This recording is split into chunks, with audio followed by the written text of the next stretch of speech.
At today's press conference, President Kennedy was asked if he favored a statue in the U.S. honoring Sir Winston Churchill. Mr. Kennedy replied that he felt honorary citizenship conferred on Sir Winston last month was an adequate gesture. His questioner, however, reporter May Craig, persisted. In the most prominent park in London, Grosvenor Square, with which you are familiar, there is a statue of President Franklin D. Roosevelt.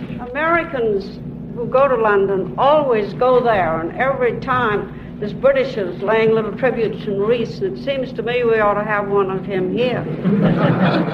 Well, he's still very much with us, and I think we ought to lay our wreaths at his feet. Mr. Kennedy also rejected a separate suggestion by Congressman Walter Bering, Democrat of Nevada, who declared earlier this week that President Kennedy had been poorly served by several advisors. Back on the subject of presidential advisors, Congressman Bering of Nevada, a Democrat, says you would do much better if you got rid of some of yours. And he names Bowles, Ball, Bell, Bunch, and Sylvester. Well, he has a fondness for alliteration and for bees.